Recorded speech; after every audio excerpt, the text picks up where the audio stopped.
क्या कभी आप सोच सकते हैं कि कोई इंसान पहले 10,000 फुट की बुलंदी से जमीन पर गिरे और फिर 11 दिन अमेज़न के घने जंगलात में जंगली जानवरों के दरमियान बिना किसी मदद के गुजारे।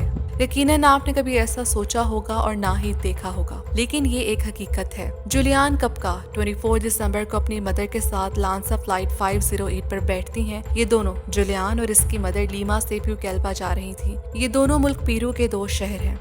प्यूकेल्पा के पास ही अमेज़न रेन फॉरेस्ट है, जिधर पेनगुआना रिसर्च स्टेशन में जुलियान के फादर रिसर्च में बिजी थे। क्रिसमस की वजह से हर एयरलाइन की फ्लाइट बुक थी सवाए लांसा के। जुलियान के फादर ने इन्हें मना किया कि वो इस एयरलाइन में सफर ना करें क्योंकि इसकी रेपुटेशन बहुत खराब थी, लेकिन फादर के मना करने के बावजूद जुलियान और इसकी मदर लांसा एयरलाइन की फ्लाइट 508 पर बैठ गई। इस फ्लाइट में टोटल 92 पैसेंजर्स ऑन बोर्ड थे। जहाज ने अपने तयशुदा वक्त पर उड़ान भरी, लेकिन जैसे ही ये जहाज 10,000 फुट की बुलंदी पर पहुंचा तो जहाज पर आसमानी बिजली गिरी। अब इसी 10,000 फुट की बुलंदी पर जहाज पूरी तरह हिलने लगा और टूटने लगा और जहाज में हर तरफ चीखों पुकार की आवाजें आ रही थी। जुलियान अपनी सीट पर बैठी हुई थी और इसने सीट बेल्ट नहीं उतारी। अब तेजी से जहाज नीचे गिरना शुरू हुआ और अमेज़न के खतरनाक जंगलों में जा गिरा। ज्यादातर मुसाफिर एट द स्पॉट ही मर गए सिवाय जुलियान के।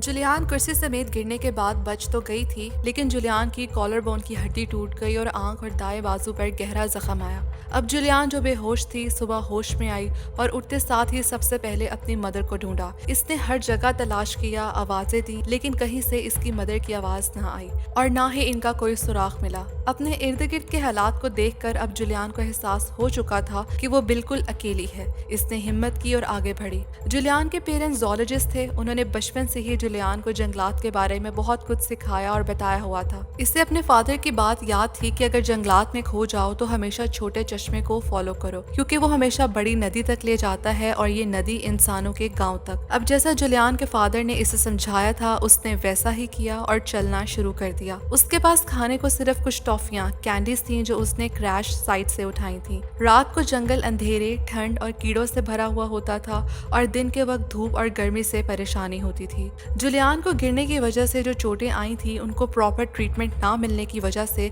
इसके जख्मों में कीड़े पैदा हो गए थे, जो इसके लिए बहुत दर्दनाक था। मगर जुलियान ने हिम्मत नहीं छोड़ी। जुलियान चश्मे के किनारे चलती रही। दिन गुजर गए। पहला दिन, दूसरा दिन, तीसरा दिन।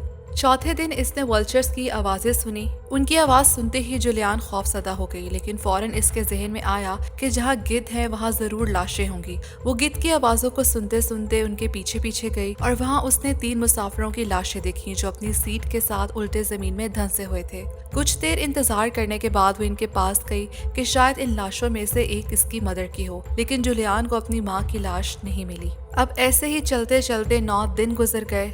इन घने जंगलात की वजह से रेस्क्यू प्लेन्स भी रैकेज नहीं ढूंढ पा रहे थे, इसीलिए इतने दिन गुजरने के बावजूद कोई भी जुलियान की मदद को नहीं पहुंचा था। जुलियान अपनी मदद आप के तहत चलती रही। दर्द और बुखार इसको कमजोर कर रहे थे, मगर फिर भी उसने हिम्मत ना हारी। याद रहे, इस सब के दौरान वो सिर्फ स्वीट कैंडीज खाकर गुजारा कर रही थी, क्योंकि वो जानती थी कि जंगल में ज्यादातर चीजें जहरीली होती हैं। इसलिए वो अपने आप को उन चीजों से दूर रखती थी जिनको वो ना पहचानती हो। अपने सफर के 9वें दिन वो नदी के किनारे चल रही थी कि जंगल के दरमियान घनी बेलों और दरख्तों के पीछे इसे एक छोटी सी हट नजर आई। अब जुलियान धीरे धीरे हट की तरफ गई और अंदर जाकर देखने पर इसे एक बोट और एक छोटा पेट्रोल का कैन मिला। इसे फौरन याद आया कि इसके फादर ने अपने पेट के जख्म से कीड़े खत्म करने के लिए पेट्रोल का इस्तेमाल किया था। वो ये सोचकर काम गई, लेकिन जुलियान ने हिम्मत की और अपने जख्मों में जिनमें कीड़े पड़ गए थे इन पर पेट्रोल डाला। जलन इतनी सख्त थी कि जुलियान चीख उठी। अब दर्द में चूर जुलियान ने रात इसी हट में गुजारी। जुलियान सुबह उठी तो पहले से काफी ज्यादा बेहतर महसूस कर रही थी। इससे महसूस हुआ कि शायद अब वो बच जाएगी और इस जंगल से निकल जाएगी।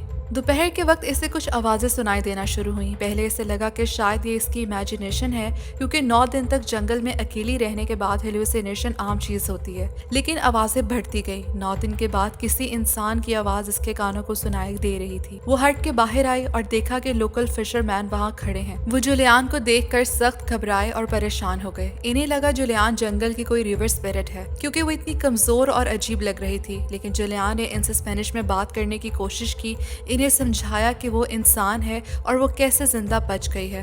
इन लोगों ने फौरन इसे अपने किनॉय में बिठाया और जुलियान को अगली सुबह मतलब 11वें दिन इन लोगों ने गांव तक पहुंचाया। गांव के लोग इसे फौरन हेल्थ पोस्ट पर ले गए जहां पैरामेडिक को बुलाया गया और फिर इसे हेलीकॉप्टर के जरिए हॉस्पिटल भेजा गया। हॉस्पिटल पहुंचते ही इसकी मुलाकात इसके वालिद से हुई जो रेस्क्यू टीम के साथ अपनी बेटी को ढूंढ रहे थे। उन्होंने फौरन जुलियान को गले लगाया। उनकी 17 साल की बेटी अमेज़न के खतरनाक जंगलात में 11 दिन तक अकेली जिंदा रहकर उनके सामने खड़ी थी। ऑफिशियल इन्वेस्टिगेशन में बताया गया कि ये जहाज इंटेंशनली स्फीयर थंडरस्टॉर्म में फ्लाई कर रहा था। मतलब पायलट्स को मालूम था कि आगे मौसम बहुत खराब है, लेकिन फिर भी उन्होंने फ्लाइट कंटिन्यू की। कुछ रिपोर्ट्स में ये भी बताया गया कि पायलट्स पर प्रेशर था कि फ्लाइट डिले ना हो, क्योंकि क्रिसमस की वजह से एयरलाइन चाहती थी कि शेड्यूल डिस्टर्ब ना हो। लेकिन इस सब के बाद एक ऐसी चीज भी सामने आई जिसने सबको हैरान कर दिया।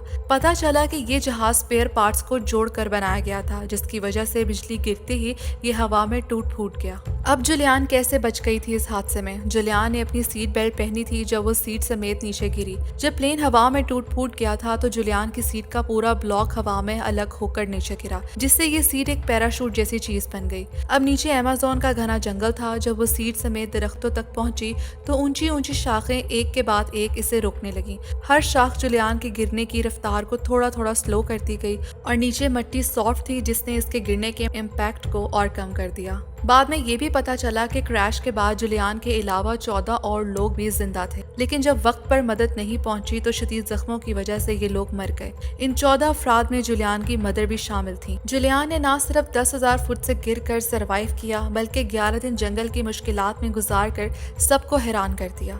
वो आज भी हैरान है कि वो कैसे बच गई। इस स्टोरी से हमें सिर्फ एक सबक मिलता है कि नेचर को समझना और उसको जानना इंसान के कितने काम आ सकता है। करंटली जुलियान कप्का एक लाइब्रेरियन के तौर पर Bavarian state collection of zoology में काम कर रही हैं।